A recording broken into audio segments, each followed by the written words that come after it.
professeur ñu ngi lay nuyu di la dalal jàmm di am mbégte ak contentement baax a baax ci jàkkaarloo ak yow. waaleykum salaam wa rahmatulah Fallou ñu ngi lay nuyu di la ziar. di amaat mbégte rencontré ses téléspectateurs. n'est-ce pas waxtaanaat échange waat ak ñoom rek weccoo ci xam-xam. waaw effectivement gars yi moom duñ doyal dio bi souvent. non ñu doyal ci di wax ak ñoom parce que. damay wax souvent ni échange. kenn ëppul kenn xam-xam. parce que su may wax ñi may comprendre peut-être ñoom ëpp xam-xam. moo tax ñu mën ma comprendre. man wolof day wax naan ku la ajjee la sut noonu la n'est-ce pas ku la ajjee la sut maanaam yow li nga aj ki ko ajji moo la gën a njool parce que ajji moo gën a jafe aj. ajji gën a jafe aj. ajji moo gën a jafe aj donc parfois sax ki lay déglu. waaw mën na laa gën a nekk ci dayoo bu gën a kawe. moo tax ma wax loolu. xam nga ne ki may déglu di ma comprendre peut-être moom a gën a intelligent te mën naa wax loo xam ne moom dana ci déggee loo xam ne man miy wax sax peut-être dégguma ko si. moo tax ñëpp am échange la rek. effectivement stimuler la mais également prêter attention la mën nga ni xam lu bare ma attirer sa attention ci dara rek. nga ni nga commencé gis. loo xam ne peut-être sax ma gis donc c'est ça sama diggante ak jeunesse bi c'est ça. macha allah tu as parlé tout à l'heure de l'intelligence justement foofu la ñuy ñëw.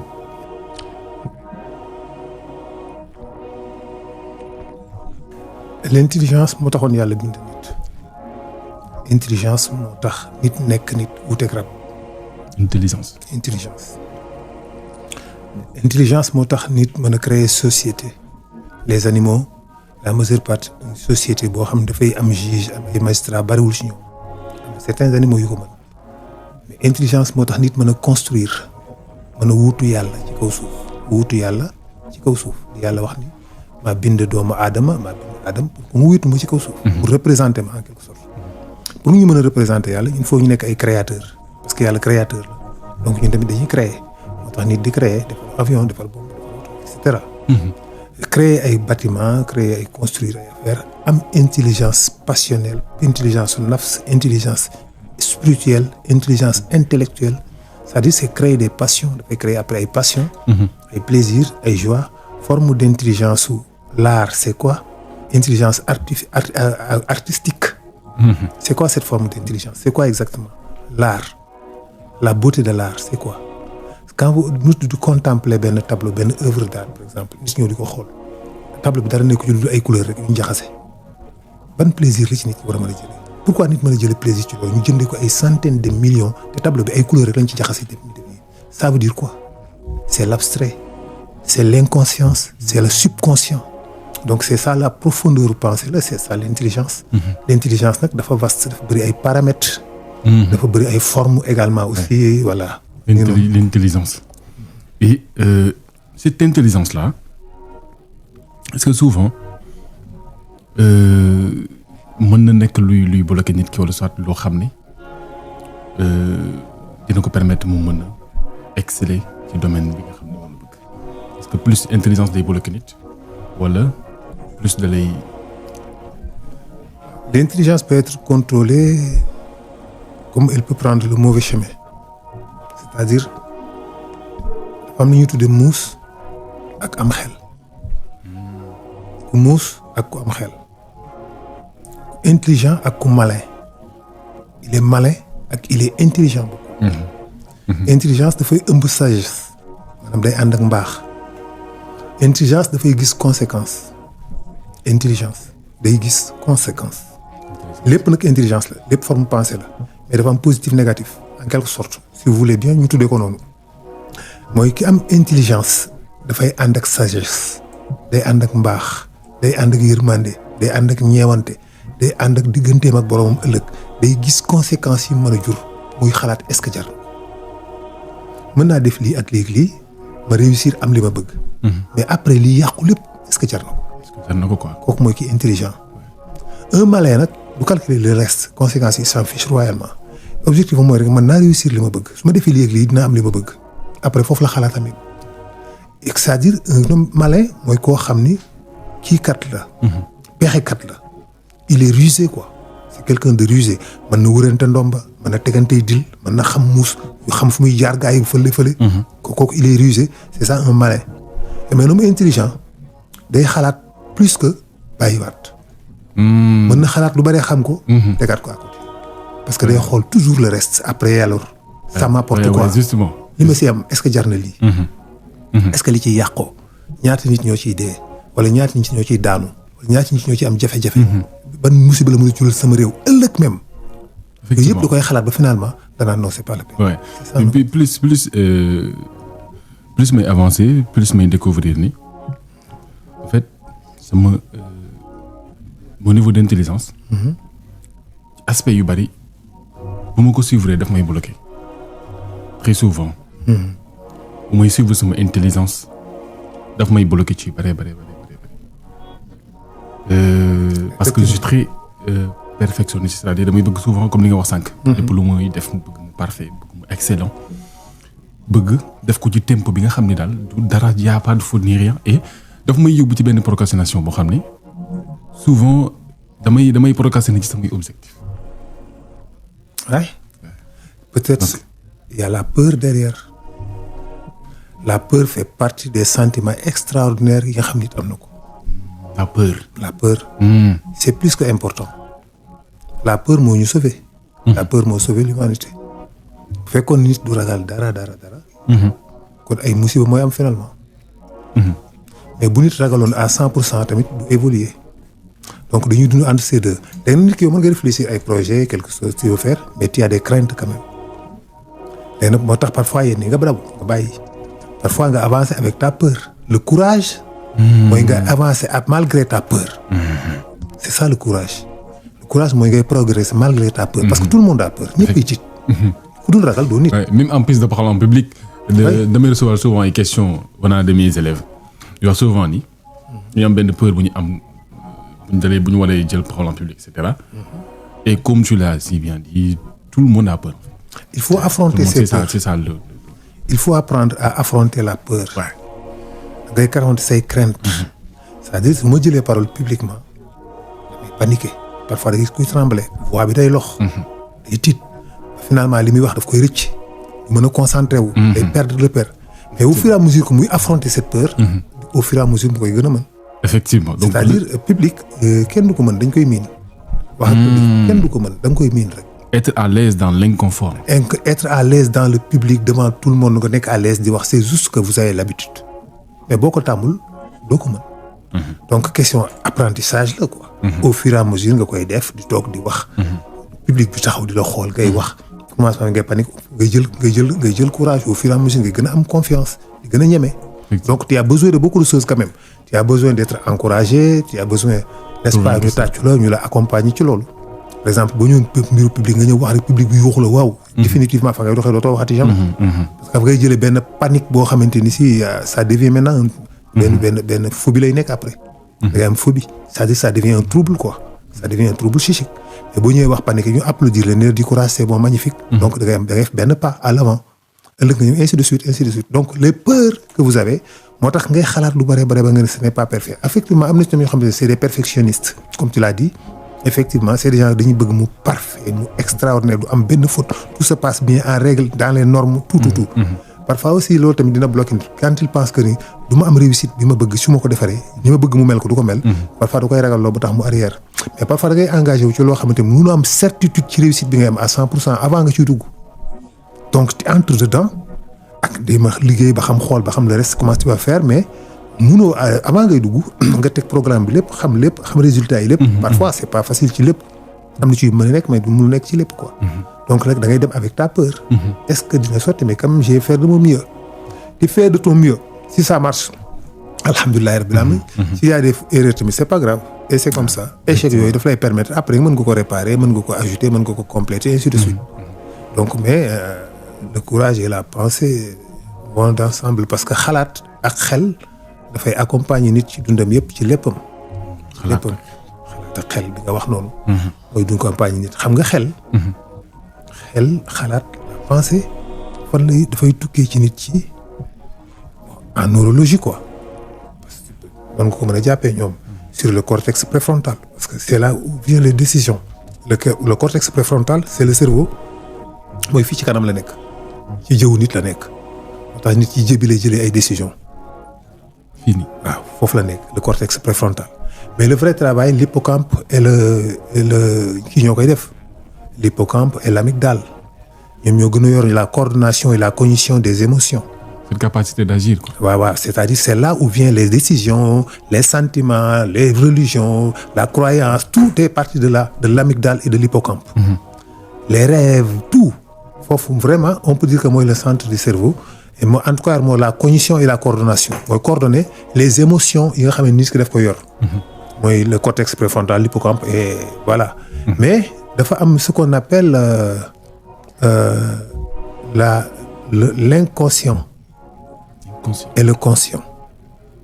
C'est-à-dire l'inconscient rapide en réflexion, ce qu'on appelle l'inconscient rapide, moi, les décisions que vous prenez à cause des actions, des événements, tac tac nga def dara gis benn oto nga éviter ko tëb daw gis dara loolu quoi réaction yi foofu tu n'as pas le temps de réfléchir ba xam la qu'est-ce que je vais faire c'est automatique wala ñu s'appelle les réflexes ce qu'on appelle n'est-ce pas l'inconscient rapide le conscient réfléchir c'est-à-dire le conscient réfléchir ça veut dire quoi le conscient réfléchir mooy que nit ki dafa conscient ci benn affaire ba pare jël temps de réfléchir qu'est-ce que je vais faire ban décision laay jël ci lii mais loolu dafay ànd ak beaucoup de choses daf koy accompagner mooy say jikko daf ciy dugg say sentiment daf ciy dugg say croyance daf ciy dugg waaye il y a tellement de calcul dedans ci décision bi nga war a jël bëgg naa jël décision mais su ma ko defee damay perte 50 000 mais su ma ko defee dana tax koñ bi gën a baax mais su ma ko defee naa ci am ngërëmu yàlla mais su ma ko defee yàlla dama ciy am bàkkaar mais teewul dinaa am 1 million waaye il y a tellement de choses bu nit ki di def nii entre ses croyances ses envies ses sentiments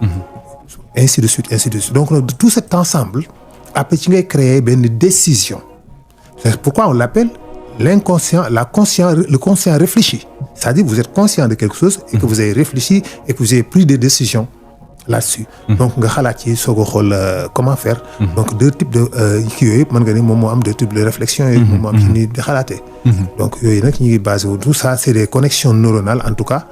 Ay synapses ce qu'on appelle les synapses c'est des essences d'information parce que xamoon nga dans le passé que ni nangam mas ngaa gis ci télé bi gaynde dàq nit bi benn bis bi nga doxee ci àll bi ba si nga gis gaynde automatiquement say xel image bi mu lay jox télé bi nga xamee woon gaynde te gis nga ni boobu gaynde bi lu dangereux la da ngay gis ni kii danger la nga daw c'est-à-dire mais c'est tellement rapide c'est incroyable c'est fraction de seconde la mais tu penses sa pensée day balaye foofu yëpp d'un seul automatiquement rek sa mémoire day dem ñëpp ay déclenché wu neurones yi échanger information bi nga gis image bi li forme bi gaynde la d'abord gaynde lan la danger wala du danger yëpp danger la raykatu nit la lu puissant la boo ko fekk ci àll bi day ainsi de suite loolu yëpp dina traverser ci benn fraction de seconde ba tax nga décision ni damay daw wala damay yéeg ci garab gi gaynde il paraît que boo daawee moo la gën a gaaw mais mënut a yéeg nga daw rek songu benn garab voyez tout ce que effectivement c'est incroyable quand même mais est-ce que tout le monde a cette capacité de mais évidemment tout le monde a cette capacité de parce que c'est automatique c'est réfléchi c'est irréfléchi même je dirais même c'est-à-dire moom laa la wax ni la c'est l'inconscient rapide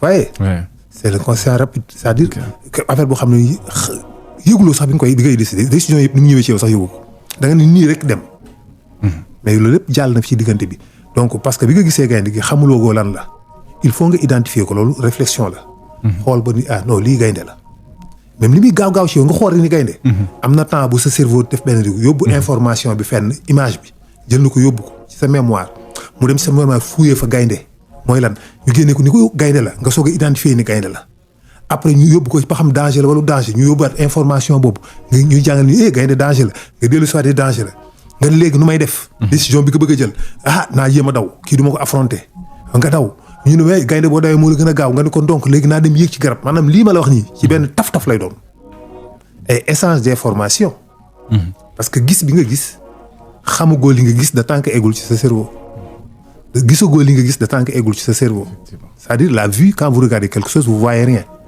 vous voyez que lorsque loo kenn li ngay gis image boobu ñëw na ci sa cerveau ba egg fa ba egg ci sa âme ba egg ci sa ruux ci ngay soog a xam ni gis nga gaynde c'est-à-dire l'information vient sous forme d'électrons de photons l'information bi nga gis l'information image buy ñëw ci yow ay photons rek lay doon buy ñëw c'est-à-dire boo gisee gaynde bi day décomposé wu buy ñëw ci sa bët day décomposé wu dootul nekkati gaynde ay lumière lay doon ay photons moom mooy ñëw ci sa bët bu dalee ci sa bët bi chambre noire bi ñuul bi chambre noire la comme photographe chambre noire après dafay former image bi dafay jël photon yooyu former ko benn image yu gaynde comprendre nga ba pare décomposé waat ko automatiquement transmettre ko ci cerveau bi bu dem ci benn onde 6 rétinal ñëw sur le cortex visuel après neurones yi foofu capter information bi sous forme d'onde électromagnétique c'est-à-dire bu ñu capter information yi sécréter benn hormone balancer information bi ci sa nafs c'est invisible c'est mënoo ko xam nafs bi yóbbu ko ci ruux bi capter information bi delloosiwaat ko nga soog a gis ni yow gis nga gaynde.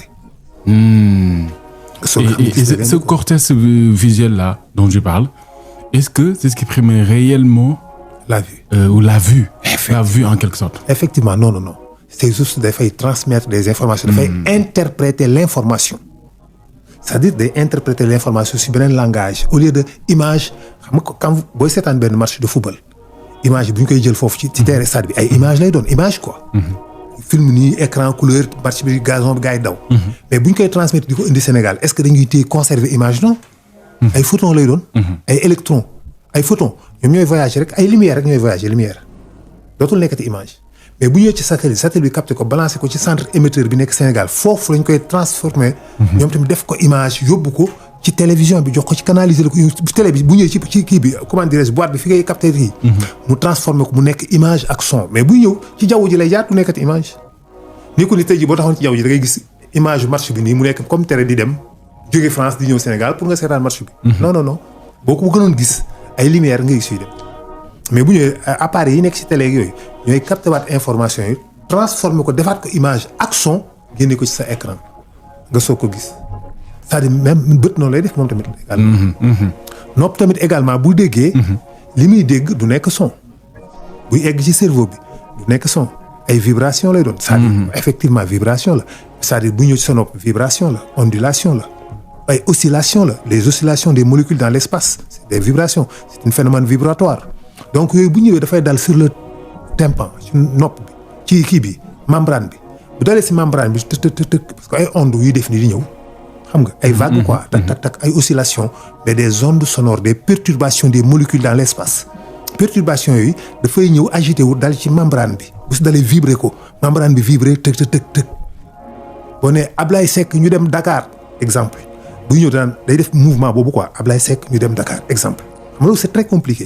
mais mouvement bi membrane bi bu ko yëngatoo comme dafa am benn galan bu ci sax ni benn galan xam nga galan. galan waaw. xam naa galan yi. loolu galan ñu tëggkat yi. kaw yi ñoo xam galan mooy booy tëgg tama. waaw. bant bi ngay tëggee nii tama laa wax. mooy galan waaw kay bant bi ngay tëggee nii loolu mooy galan bi.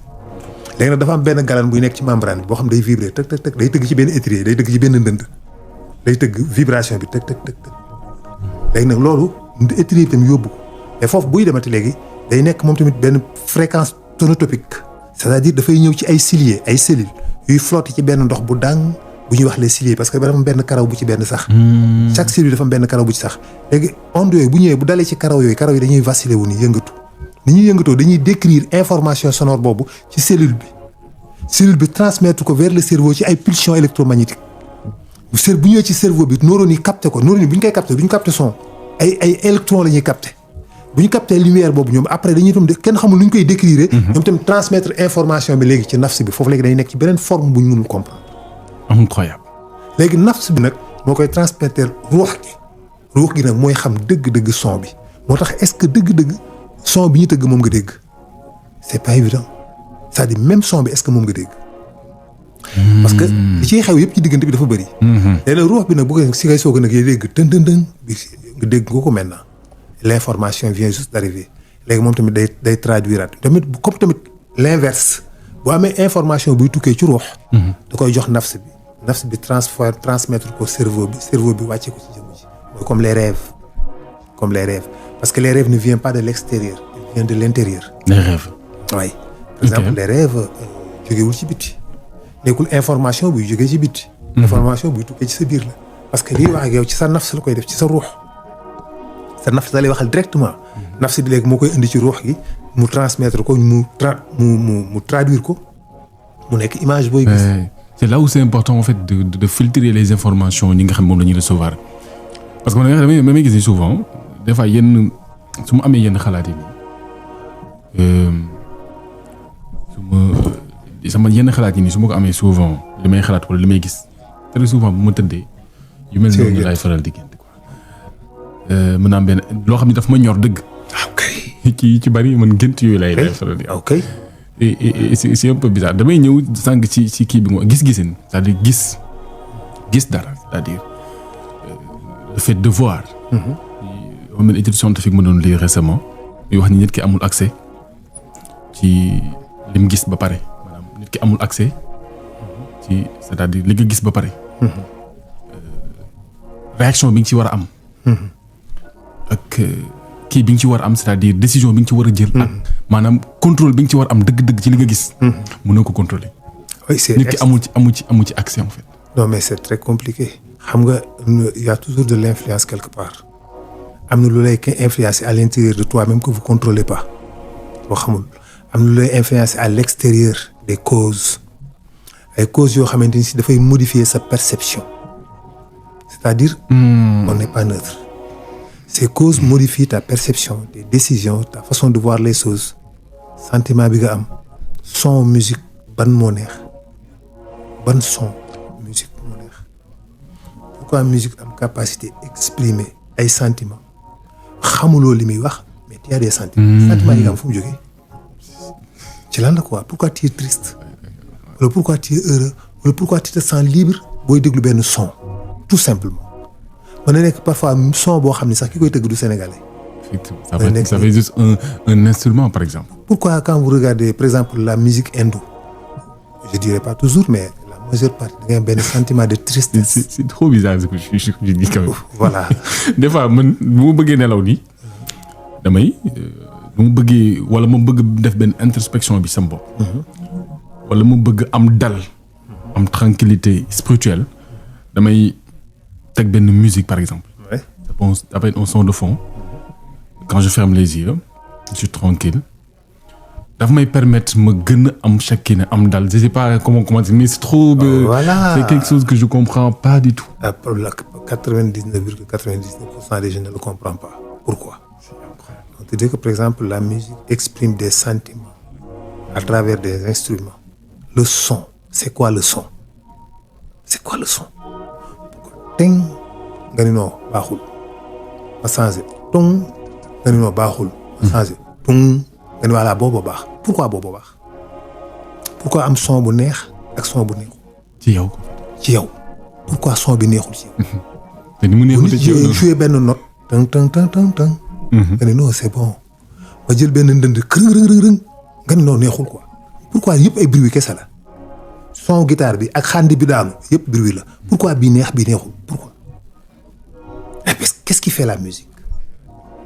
C'est le sentiment que vous avez. yow kii def son bi koy émettre sentiment bi nga am langage bi nga wax parce que les vibrations ay paroles c'est la vie c'est le vivant les vibrations musique vibration la onde le son la d'accord mais c'est quelque chose qui vient du cœur moo tax un grand musicien un vrai musicien ak waykat dëggantaan bu mën a way toujours dafay am xol bu set xol bu rafet waykat bu gis muy way muy neex ci dugg ci xol li ñu rek xol bi laab na mais ku xol bi xonq xol bi dëgër mun ta way mu neex parce que dafay ànd ak sentiment bi ka am koo gis muy way rek muy neex rek xol yi ñi di kontaan rek mooy moom xolam laab na set na moom waykat boobu ci nga gis tamit mu mën a génnee son ci instrument mu neex bu ci seytaane duggul kooku mu neex rek kooku man xol bu laab la parce que ci xol bi la ko jëlee ci ruuxam la ko jëlee ci amam la ko jëlee son bi nga génnee mais pourquoi son boobu peut-être c'est organisé parce que langage bi muy waxee la xam nga li tax waxtaan naa ko fi ci docteur Emeto le fait que bu ma jàngee ci café gi Fatiha jox la ko nga naan mu faj sa biir ma jël café gi jàng ci leneen lu ñaaw nit ku la bëgg a liggéey bëgg a def bon wax leneen lu ñaaw tufli ko ci café gi jox la ko nga naan ko sa biir metti pourquoi ñaar yooyu yëpp pour te yëpp ay wax rek la ay mots pourquoi bii mën a faj bii mën a rey. on dit souvent que l'eau a une mémoire. Évidemment les mémoires de l'eau le problème c'est pas l'eau effectivement dafa mémoire mais day transmettre tout simplement li nga ko jox. ok mais c'est-à-dire yow ma ko jox mooy sans problème pourquoi li nga ko jox mën loolu. pourquoi li nga ko jox en fait. mën ko voilà mën ko le problème mooy moom ndox. deful leneen ah. da nga ko jox lu positif mu rendre ko waaj nga jox ko lu négatif mu jox ko waaj tout simplement. c'est ce que l'eau fait c'est la mémoire de l'eau donc moom dafay denc les informations que vous lui avez données le sentiment bi mu àndal mystique bi mooy le mystique c'est quoi le mystique. Le mystique c'est nous ne pouvons pas comprendre c'est la métaphysique le mystique c'est la métaphysique c'est quelque chose qui existe qui peut agir qui peut faire quelque chose de physique de rationnel que nous voyons te amuñu cause bi mënuñu ko comprendre wala le comment mënuñu ko xam parce que sa biir ne metti ma jël ko jàng benn saar jox la ko nga naan ko sa biir bi sedd mais naka la ko fajee. pourquoi su ma jàngee Fatiha ci café mu mën a faj biir buy metti exemple. pourquoi Fatiha ay mots la rek mais pourquoi parce que ci Fatiha boobu onde yi muy créé bi nga koy jàng énergie yi ci nekk ay énergie positive la ay énergie yu baax la ça veut dire que l'onde parce que tout s'exprime à travers les ondes l'univers tout entier l'onde c'est la langage universel de l'univers c'est les ondes sonores les ondes gravitationnelles les ondes électromagnétiques les ondes lépp tout s'exprime à travers des ondes c'est-à-dire c'est des oscillations c'est des faits c'est des comment dirais-je des pulsions donc c'est des langages yoo xam dafay ëmb ay énergie mu koy décrire à travers ces ondulations parce que l'onde c'est justement une question de fréquence et de longueur d'onde on te parle de fréquence de longueur d'onde c'est quoi une fréquence c'est le nombre d'oscillations par unité de temps c'est ça l'onde les fréquences c'est quoi la longueur d'onde la longueur de l'ondulation du son de l'onde longueur bi quoi maanaam ni muy defee ni es muy guddee wala daf ko def ni bu gàtt tak tak tak tak wala boo ko def ni boo xam ne dafa xaw a gudd est-ce que comprendre nga bi li ñuy wax longueur d'onde bi li ñuy wax fréquence fréquence mooy le nombre d'oscillations par unité de temps ñaata yoon la onde bi la oscillé wu ci benn seconde par exemple benn seconde bi onde bi ñaata yoon la ci def nii tak tak tak tak combien de fois ñun loolu la ñuy wax fréquence donc il a une fréquence de temps ñu ne la longueur d'onde bi ñu ne la longueur de l'onde entre point O bi ak ba O bi diggante boobu ñaata micromètre la loolu ñu tuddee longueur d'onde et yooyu yëpp ñaar yooyu tout simplement rien que ça dafay am ay impact ak ay changements parce que la lumière c'est des ondes les couleurs c'est des ondes il y a pas de couleur c'est des illusions c'est des ondes c'est des illusions c'est l'illusion optique ce que vous voyez c'est faux c'est pas la réalité ce que vous vivez c'est pas la réalité le monde que vous êtes c'est pas la réalité l'univers que vous vivez est faux c'est imaginaire c'est pas la vraie réalité ah ouais la vraie réalité donc ce monde est complètement tout est faux rien n'est réel incroyable ah mais parce que c'est ça parce que li ngay gis c'est pas vrai table bi couleur bi mu la jox du couleur am amul couleur les couleurs n'existent pas le soleil moo ñu ko apporté bu soleil bu jant bu fay ñu nekk dans l'obscurité di nga gisati benn couleur lépp day noir tout devient noir automatiquement tout est noir maintenant y a plus rien pourquoi parce qu'il y a plus de couleur donc la lumière du soleil moom moo am ay couleurs bu dalee ci objet bi entité moléculaire chimique bi nga xam ne moo nekk ci objet boobu par rayon yi nga xam ne ondulation yi ñëw jóge ci jant bi dafay indi par exemple entre infrarouge et ultraviolet ñoom ñëpp kenn tolluwu ci ak sa morom ay unité de temps ak tolloowuñu fréquence tolloowuñu longueur d'onde ay ondes yu bari la yu bokkul dañuy wax les ondes électromagnétiques yi nga xam ne ñooy jógee ci le soleil ondes yooyu bu ñuy ñëw ñii seen oscillation dafa gaaw ñii ñoo gën a xaw a yeex ñii ñoo gën a xaw a yeex ñii ñoo gën a xaw a yeex ñii ñoo gën ainsi de suite léegi nag bu ci nekk nag fréquence bi mu am mooy émettre couleur bi mu am léegi bu dalee ci objet bi yii objet bi comme mënul dékku fréquence bii boobu day dal ci objet bi mënu ko traverser ndax entité chimique et moléculaire bi nga xam ne moo ko composé tax na ba moom onde bi bu ci dalee du ko traverser daf koy day dellu bu ko renvoyer nag couleur boobu moom ngay gis mais couleur boobu onde boobu moom la moo tax nga ñu ne couleur dañ lay wax ay fréquences quoi couleur quand on te parle de couleur on te parle de fréquence de rouge ñun la fréquence rouge 400 nangam la bleu 300 nangam la c'est-à-dire c'est fréquence c'est longueur d'onde. Donc c'est faux quoi. Les couleurs n'existent pas. C'est faux. Est-ce que nit ñi sax ay nit lañ de manière. Évidemment. C'est-à-dire nous sommes que la représentation quoi. La projection de la réalité. Nous sommes la projection de la vraie réalité. La vraie réalité est hors du temps. Ce que vous voyez nga làmb ko daj ko dajoo ko. Il y a quelque chose entre sa yow ak objet bi. C'est ça dafa am benn comme ñaari acier yoo wanante ginnaaw. bu ñëwee mu tegu moo tax nga jàpp ne dañ nga ko parce que yow nit vide nga. da nga vide bu ñu la pressé woon nit yow dindi vide bi nekk ci yow ñëpp da ngay toll ni bekk suuf ngay tolloon. moom nit. waaw vide bi nekk ci yow la vide. mooy espace yi nga xam dara nekku fa. ci sa yaram lépp bu ñu ko dindi woon ba mu jeex tàkk da ngay toll ni bekk suukar. moom nit. est-ce que comprendre nga nit dafa mel ni benn ñooxitu mburu boo dugal ci ndox mu gonflé ba ngand xam nga ci biir ay vide kese la. les voyages de Sul Kharnayni. gaañ ce 25 juillet. À partir de 15h, on se donne rendez-vous foofee ci grand théâtre national avec le professeur Madiama Fall. dina ñëw ci les voyages de Sul Kharnayni mais également dina wax ci stress. dina wax ci aspect yu baree bari yoo xam ni mooy permettre nit ki mu mën a dund bu dal mais permettre nit ki également mu mën a am shakina mën na vaincre stress bi nga xamante ni moom moo koy sonal très souvent. ce 25 juillet la professeur ticket yi nag li ci des bariwul ndaanaan yëpp ñu ngi fa maa ngi fa toutes les personnalités que vous voyez sur les réseaux seront dans cette conférence inch'Allah rabbi ce 25 juillet à partir de 15h au Grand Théâtre professeur. Oui, Inch'Allah, nous ici, tout le monde. Ce sera le 25 juillet, ce sera un voyage dans l'univers. Nous allons ensemble voyager avec Zulkarnaini dans l'univers. On sera tous dans l'univers. Les voyages de Zulkarnaini, il y aura de l'espace-temps, il y aura l'existence, vie extraterrestre, en fait, Gog et Magog. Cette conférence, on sera dans un autre monde. En fait. Voyager ensemble. Effectivement. On sera dans l'infinité de l'univers, dans l'espace et dans le temps. Nous allons voyager dans le temps. Dans le temps. Et dans l'espace. Ce 25 juillet. Ce 25 juillet, Inch'Allah. À gagner. Daw lañ jël seen ay tickets. Li ci des nag bariwul tickets yi. Donc c'est le moment d'aller prendre votre ticket. Numéro yi mi ngi noonu di affiché. Donc fii ba samedi Inch'Allah dinañ ci communiquer dinañ leen jox toutes les informations yi moo la permettre ngeen mën a am accès ci boobule conférence. Professeur yaa ngi woon ci lancé bu am solo. Voilà, c'est ça. Donc c'est incompréhensible parce que nous sommes vraiment la projection de la vraie réalité. Dama koy wax chaque jour ci Bolt d'amour waxoon na ko Einstein waxoon na ko il n'y a ni passé ni présent ni futur. Il y a un flux de présent, un flux de présent. Il n'y a pas de passé, il y a pas de... Le passé n'existe pas. En fait, le futur n'existe pas. Il n'y a qu'un flux de présent.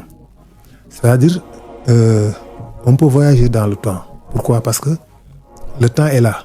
Elle est restée figée. Mais il y a déplacé dans le temps. C'est toi qui bouges dans le temps. Mais le temps est toujours là. C'est-à-dire, c'est comme si tu es dans un train. Le train est déplacé. Tu rombu Kaolack. Après, tu es Kaolack, Kédougou. Mais Kaolack est toujours là. Tu es où? Il y a des Kaolack. Mais Kaolack est toujours. Donc le temps est toujours là-bas. Mais tu n'es plus là-bas, toi. Après, si tu es rombu Kédougou, dem Bakel. Gisotoo Kédougou quoi. Kédougou c'est du passé, elle n'existe plus. Mais pourtant Kédougou est toujours là-bas. Mais yow yaa fa nekk yow yaa ñëw Bakel léegi. C'est comme ça quoi, un flux de présent. C'est ce qu'on appelle un flux de présent. Donc présent fii, mais toujours là. Donc en fait le passé n'existe pas en quelque sorte. Il y a absolument rien. Ñun dañuy voyager déjà. Dañu nekk ci benn vaisseau spatial mooy la planète Terre. Benn bulle boo xam ne vaisseau la ci biir vaisseau boobu la ñuy déplacé wu ànd ak la jant bi nekk ba bokk ci cortège bi.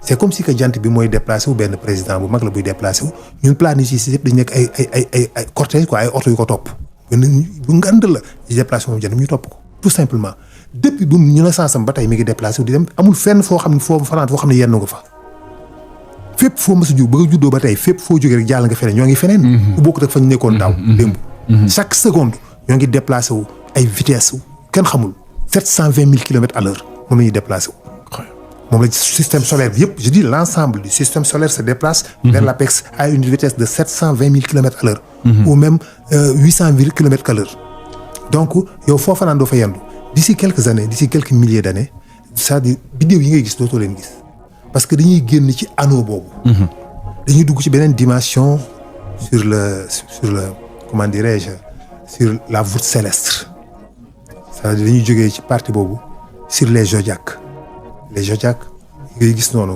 ñu naan la ay Capricorne Verseau nangam mais yooyu c'est des constellations c'est des groupes d'étoiles actuellement le soleil dafay traverser espace boobu moo tax mais depuis des milliers d'années nag ñu koy traverser jàllagu ko mais mi ngi koy déplacé wu 720 000 kilomètres à l'heure depuis des millions d'années génnagul espace boobu mi ngi koy jàll mais dafay dem ba benn période daf koy traverser complètement génn ci anneau boobu léegi nag dootoo amati ay Verseau ay Capricorne ak yooyu mais yeneen yu bees ngay am peut-être ñu tuddee ko nee noonu peut-être ñu tuddee ko ay muus ak ay kañaak ay kaasu ndekki je ne sais pas ce que vous voulez en tout cas dañuy dugg ci beneen sphère ci beneen dimension ça veut dire que dañu nekk ci benn voyage fa ñu jógee amuñu nekkuñu fenn on est nulle part et ailleurs la planète Terre est nulle part et ailleurs nekkul fenn dëkkul fenn toogul fenn tooguñu ci benn place dañuy flotter ci benn vide benn espace benn univers boo xam ne à l'infini nekk ci benn galaxie boobu di voyage sur des milliards de galaxies. Incroyable. C'est complètement fou. Incroyable. Am na benn question boo xam ne ñëw na ma loolu professeur parce que souvent man quand c'est en fait je parle souvent de l'intelligence émotionnelle mais est-ce que l'intelligence elle-même peut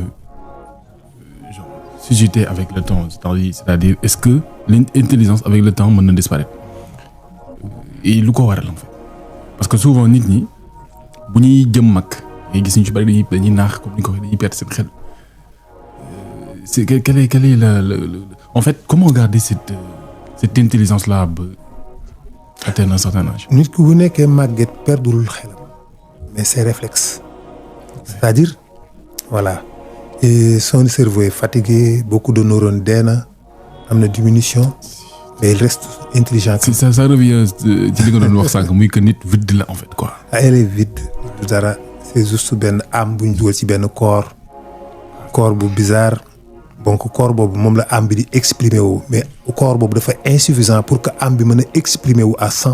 vous voyez ce que je veux dire corps jëmm bi nga am. amul assez de capacité pour que ruux bi mën a exprimer wu ci moom. c'est-à-dire c'est comme si que nu ma ko mën a waxee. nga jël nga am benn télévision. télévision laa wax bu mag. bu mel ni RTS. et après matériel yi nga am pour télé bi mën a émettre matériel studio wu rajo la quoi nu ma ko mën a waxee benn rajo nga yor ak benn magnétophone exemple loolu kese nga am. télé bi mënul exprimer wu capacité bi ci magnétophone bi quoi léegi 1% lay am maanaam télé bi 1% la mën a exprimer wu ci magnétophone bi am. comprendre nga li mu bëgg wax. Je comprends parfaitement. Voilà vous n'avez pas jëmm ci amu ko c'est pourquoi on te parle de capacité cérébrale. de capacité cérébrale mooy su nombre de neurones yi nga xam ne ñoo fonctionnel ci sa cerveau. sa cerveau bi dafa am plus de 5 milliards de neurones wala 10 milliards de neurones wala sax ñeneen ñuy wax 500 milliards de neurones je sais pas combien mais en tout cas il y a des centaines de milliards de neurones. léegi 14% mooy dox yi ci des yëpp doxul yi ci des da nga doon dañ ko fa teg noonu rek par hasard nii. donc l'être humain n'utilise que 14%. 14% ci ay capacités. de son cerveau. waaw nga yor benn clavier benn table de mixage. moom ngeen koy tuddee non. ngay teg bouton yi di régler son yeeg affaire yi. mais li table yi bouton yi ci nekk touche yooyu yëpp 100 bu dee 100 touches 14 moo ciy dox. 87 yëpp doxul. 86 yëpp doxul léegi est-ce que mën na exprimer kon yow son bi nga mën a bëgg a génnee ci matériel bi nga yor xam nga mënu ko. nit noonu la mel c'est-à-dire nit am bi mu am capacité yi ci nekk cerveau nit mënu ko expliquer. mënu ko exprimer mënut a exprimer wu ci jëmm ji moo tax 14% yi mooy dox. léegi nag bu fekkoon ni sax te xam nañu nit ki bu amee par exemple 15% rek bu doolee ko benn kese. ay capacité am dafay incroyable. il devient quelqu'un d'autre te amu fi kenn ko am 15%. nit ñëpp 14% la ñu. 14 la ñu am. yow la ñu am. yàlla moo leen limité foofu. moo leen limité foofu mais benn dañuy wax ni le dauphin rek moom moo am 19%. jën boobu ñuy wax le dauphin. le dauphin. waaw moo tax mu am ay capacités yu extraordinaire maanaam le dauphin bu lay xool nii sa biir yaram bi lay gis sa deret ji sa yokk yi j'ai entendu ça. du gis sa jëmm bi ne di gis ci biir parce que bët bi comme scanner la mel parce que tout simplement am na 19%.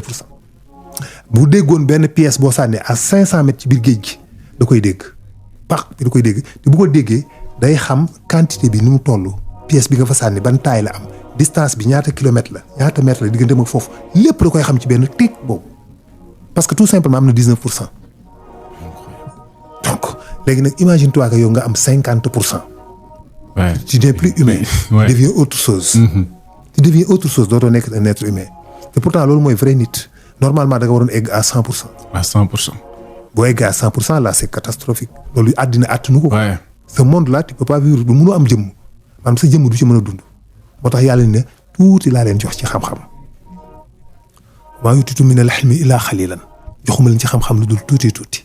parce que capacité yooyu moo tax 14% la ñu jox. 14% yooyu ci nga defar avion bombe atomique nangam télévision créé ci 14% yooyu rek la. yàlla ne tuuti xam-xam laa leen jox donc imagine toi que bu la yàlla joxoon 50% j'imagine même pas 100%. sa jëmm ci boppam da dul àttan sa ruux da koy disparaître day seey parce que àttanu ko léegi nag aljana la ko nit di amee foofu la ñuy defalee jëmm boo xam ne mën na supporter 100% neuronal bi ngay am moo tax dund aljana bu ko imaginer comme du àddina bu neex ko non ay tool ay jardin yu rafet ay luxe yu ndox yooyu même bu ñu la ko defalee yow mënoo savourer plaisir boobu xam lu tax instant bi nga nekk fenn ci endroit boobu kese moment boobu kese loolu rek nga mën a savourer. est-ce que comprendre ce que je veux dire. je comprends bu ma la defoon Sénégal yëpp mu nekk benn jardin de luxe bu rafet ay fleurs ay fruits ay parfums ay picc yu naaw nga dëkk fi yow instant bi nga nekk ci benn instant. ci benn position ci benn garab ci benn fruit bi ngay dagg benn plaisir boobu rek nga mën a sentir te boo xampee fruit bi sàqame ko lekk ko bu jàllee jeex na. c'est fini. donc c'est nul. loolu mën na am plaisir. yow nag aljana boo fa nekkee da ngay nekk en contact ak aljana bi lépp chaque fleur fu mu nekk yaa ngi sentir plaisir mu ñëw ci yow chaque fleur à des milliards de kilomètres végétation ba fa nekk yëpp garab yi fleurs yi gàncax yi fruits yi papillons yi picc yi ñëpp yaa ngi am ak ñoom contact direct di yëg seeni plaisir. c'est incroyable. c'est professeur man li ma la c'est-à-dire suñu émission ba da nga doon wax loo xam ni dama j'avais noté ça. ma ko doon testé ci sama jëmm man dama doon noté yu bari di ko testé spirituellement ci sama jëmm mais dama découvrir ni li nga mën a wax yëpp c'était totalement vrai.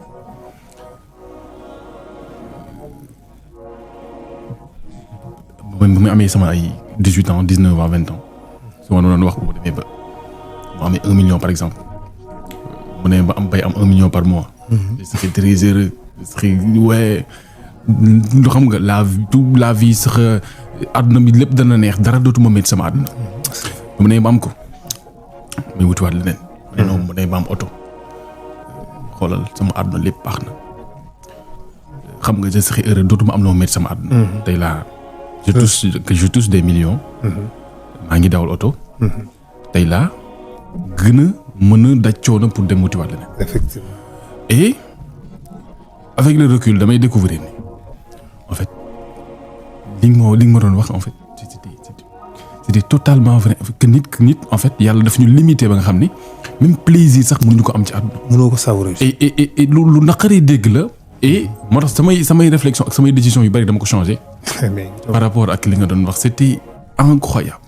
je connais que j'ai un ami dañu dem fenn am ñuy lekk ñuy añ après ci benn école bu mu doon jàngee. fekk boobu jóge na ci école ba nekk entreprise ba am ay moyens yor entreprise am ay millions am ay moyens quoi bu baax a baax. ñu ñëw ci école boobu mu doon jàngee ñuy lekk mu jékki-jékki daal di reetaan quoi ni ma non moment yi gën a neex sama àddina moo temps yi may nekk étudiant quoi.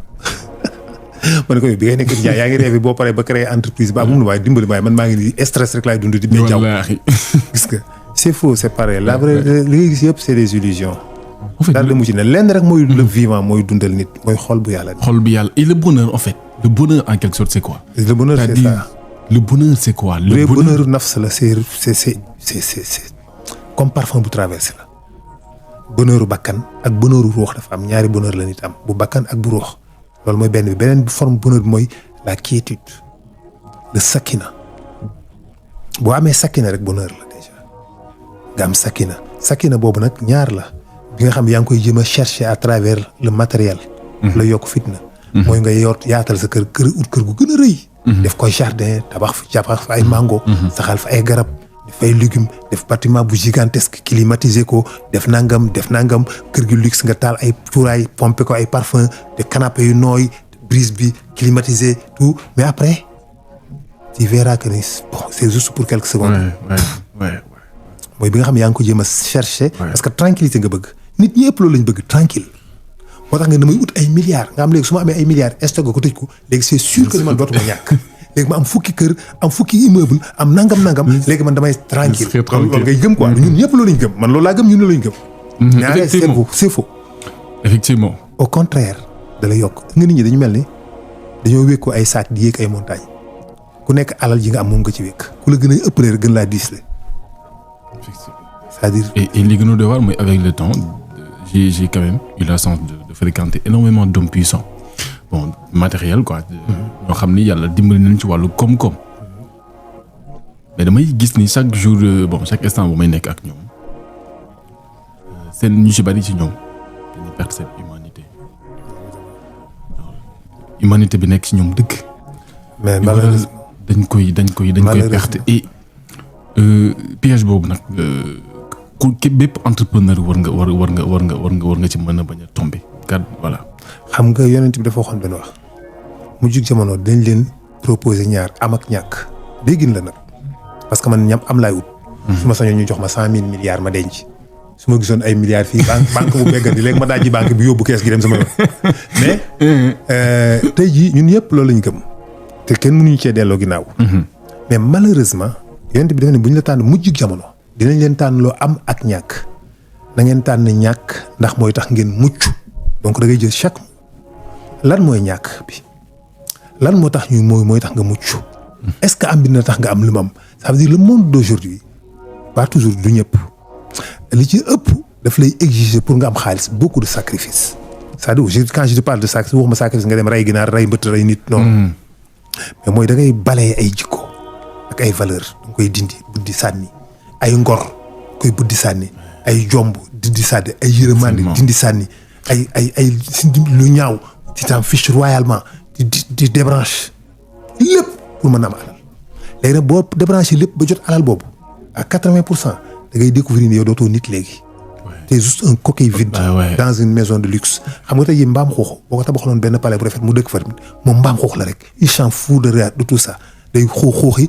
lekk ñi gazon bi dem yoonam ça veut dire que ni c'est-à-dire nit bu perdre yooyu rek mënutul am dara il est pauvre waaye ba mu yor 10 000 milliards yi day gën a stressé day gën a angoissé wu c'est-à-dire day toog am benn sentiment de vide affaire bi amul ci moom benn sens et comment en fait je sais pas réparer cette vide comment ne pas tomber dans ce piège là ñaar rek la d'abord malgré sa ut bul perdre say valeurs ak say jikko utal nu la neex noo mën a ute ut ko mais fexeel ba jéemal préserver ni man góor laa man damay yërëm man du ma wor man du ma fecc colère man du ma tas yaakaar jéem ko bu fekkee ne mën nga ko dina la yàqal lu bëri nag gis koo xam ne goree moo tax affaire bi amoo ko bañ a fecc colère moo tax nga perdre lii ba bañ a tas yaakaar moo tax nga perdre lii bañ a yooyu dafay am boo demee tubaab dafa naan ci fichant éliminer tout ça pour nga am xaalis mais daf la bëgg a sànq en réalité daf lay gëmloo ni loolu dafay tax nga am xaalis boo xam ne da ngay réussir la vie ce qu'il t'appelle réussir alors que si réussite bi mu lay wax c'est pas une réussite c'est faux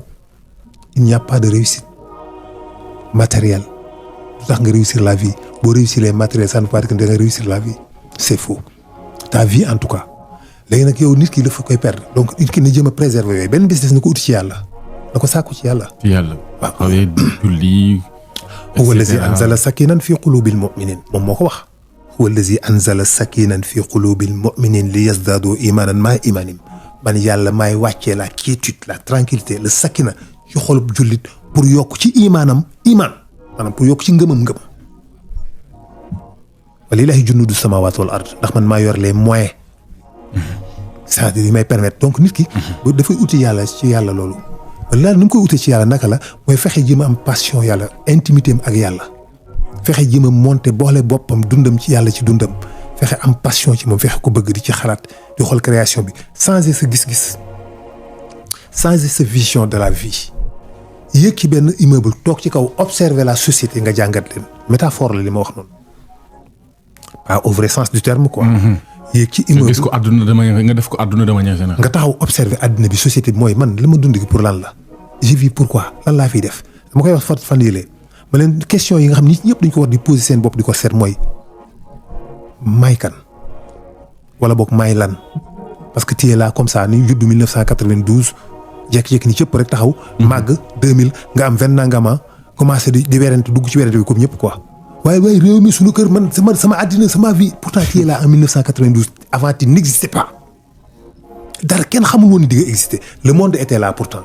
le Sénégal était là oto yaa ngi daw lampe yaa ngi tàkk avion yaa ngi atterrir nit yaa ngi judd ñuy waxtaan di ngénte di feebar di dee tu n'existes pas nga jékki-jékki benn moment rek nga apparaître pëf judd comme ça ci diggante ñaar ñu sëy nga judd ci loo xamante ni si ay hormones la nga judd ci comme ça ñu fabriqué la ki la fabriqué kan la ki la defar ci sa biiru yaay boobu ki la doon fabriqué dafa di kër di feebar di moduler pendant 9 mois muy defar ba nga judd nekk lii taxaw wax am ay yax di xool di gis di dégg pourquoi ngay dégg pourquoi ngay gis pourquoi ngay sentir odeur pourquoi nga nekk ci environnement bi nga nekk fan la fii fan la mooy sa deuxième question fii fan la planète Terre nga ne ñun la yaa ngi planète Terre fuy planète Terre ñun la benn morceau de caillou la rek buy flotter dans l'univers comme ça di dem tout simplement benn xeer la bu ndaw bu nekk ci jaww ji di voyage di dem ñu la xeer bi fu mu nekk ñu la xamuñu ko en tout cas nekk na ci biir benn galaxie maanaam ci ay milliards d'étoiles yu ko ëmb mu nekk ci biir di déplacé wu ci xeer boobu nga dëkk yow galaxie bi fu mu nekk ñun la xamuñu ko de mi ngi nekk ci benn univers wax ay centaines de milliards de galaxies la donc yow fii fan la beneen mooy loo fiy def lan ngay def fii ci kaw suuf si pourquoi yow nga judd pourquoi quoi loo fiy def lan moo tax ñu indi la fi.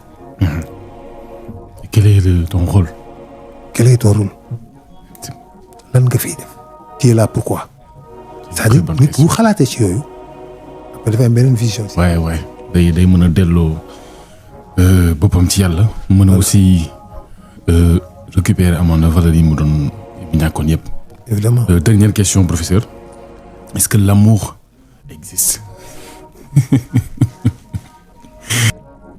est-ce que l'amour existe est-ce que mbëggeel am na comme ni ko société bi di gisee comme ni ko ñeneen ñi di comme perception bi ñu ci am quoi de manière générale wax naa fi nii génn naa fi ni wax ni kenn bëggul kenn ñu bari attaqué ma ci réseaux sociaux yi bari wax ma génnaat ci ba set bañ a jitee wax bañ a tëjee wax da ngaa gaaw a daw non boo ko gars yi lay attaqué parce que am na ko xam ne moom mi ngi yëg nii ni mu bëggee jabaram nga dikk ni ko mbëggeel amul moom li muy yëg bu gisee jabaram xol bi sedd kontaan na bu ko gisul feebar nga ne ko mbëggeel amul bu la gisee da lay agressé daan la yow xanaa da ngaa dof xam nga li ngay wax moo tax c'est compliqué ça le problème mooy lan mooy bëgg ko yow lan nga bëggee sa jabar c'est-à-dire ki am jabaram bëgg ko lan moo tax mu bëgg ko da lijjanti loolu ba pare lan moo tax mu bëgg ko lan moo tax nga bëgg ko lan nga ko bëggee lan ak lan muy bëgg ci boppam sentiment boobu lan la ko wax bëgg damaa bëgg café bi moo tax nga bëgg café gi waaw kay bëgg naa café bi bëgg naa sama yaay bëgg naa sama doom bëgg naa xar mi bëgg naa sama kër gi bëgg naa sama oto bi y a trop de bëgg finalement et donc sentiment boobu c'est quoi exactement parce que boo ko waxee ni bu joxee explication pourquoi nga bëgg ko xam nga benn bis dama laaj temps yële man leen dama bëgg ngeen wax pourquoi ngeen bëgg yonent bi kon ne lu tax nga bëgg yonent bi damaa bëgg yonent bi ñëpp koy wax dama mais boo ne lu tax nga bëgg yonent bi da ngay yëkk def benn pause lay def taxaw réfléchir après il te dit des intérêts te yëgu ko te yëgul ni moom ay intérêt la lay wax intérêt boobu kese la lay wax ay intérêt lay wax non parce que yonent bi dafa baax parce que yonent bi daf ñu bëgg parce que yonent bi moo ñuy sauver ëllëg ci kanamu yàlla parce que yonent bi mooy ki ñu jàngal moo ñu waay loolu yëpp ay intérêt la moo tax ñu am moom ñu may lii moo ñu jox laa kon intérêt la ba tey bëggagoo ko parce que bëgg bi warul am cause vrai bëgg warul am cause warul am raison bu tax booy expliquer bu rationnel parce que dama ko bëgg parce que elle est belle parce que dafa rafet parce que dafa baax ci man parce que boo koy expliquer rek c'est pas ça c'est-à-dire ki nga bëgg parce que dafa rafet bu ñaawoon nga bañ ko bu soppeeku woon suba rek bëggatoo ko ça veut dire kon bëggoo ko c'est pas vrai kon beauté boobu rek nga soxla woon pas moom parce que ndaw si na nga ko bëgg ñu xëy benn jour ñun la pàtt na gi muy bëñ dañ na kanam gi soppeeku rek bëggatoo ko effectivement dootoo ko bëgg quoi effectivement dootoo ko bëgg ma da wax souvent ni ki ngay gis ni ki ngay wax ji da nga ko bëgg ci yan situation nga ko njëkk a gis avant nga koy bëgg fan nga ko fekkoon bëgg mahabba ñu bëgg diggante yàlla ak ruux la bëgg dëgg waaw dëgg au vrai sens du terme foofu la am te yàlla moo bëgg boppam rek loolu kese la bëgg gi mu bëgg boppam ci la ko nit bëgg tu comprends yàlla moo bëgg boppam parce que ruuxu nit ci yàlla la jógee moo tax obligatoirement nit dafa war a mën a bëggaat yàlla ruux yeneen bi dafa jóge ci yàlla bind ko ci façon bu neutre ci ruux bu neutre mooy loo xam ne amagul bëgg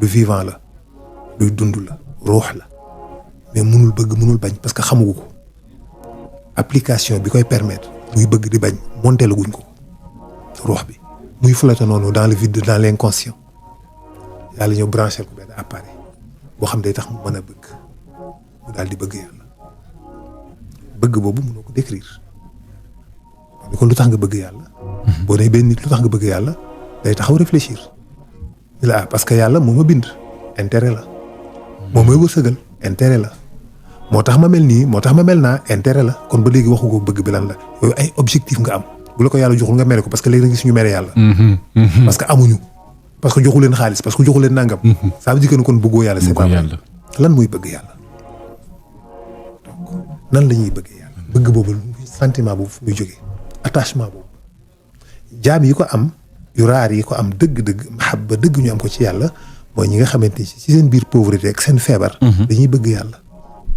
yonent yàlla Suayb bi mu feebaree yàlla añ ko wërsëg dindi li mu amoon rey doom yi mu amoon rey alal ji mu amoon ba pare roof ko feebar ay jabaram abandonné ko moom benn objet yitte rek la am mooy continuer di sàbbaal yàlla parce que dafa bëgg yàlla. léegi musul onk ci loolu musul ni musu ci jooy musu ci naqarlu yi mu perte yëpp musu ko naqarlu benn instant rek la naqarlu mooy bi sax bi attaqué làmmiñ bi màtt ko. mu ne Iblis daw ni yàlla sa waa ji onk na comme yàlla daf ni koon bàyyi naa la ak moom. Iblis ni ko dinaa ko juumloo. Iblis moo ko teg yooyu yëpp quoi yàlla seetaan ko Iblis teg ko yooyu yëpp bi mu onkee nag rek ba mu ne saalit na mu daw ni yàlla sa waa ji saalit na de onk na.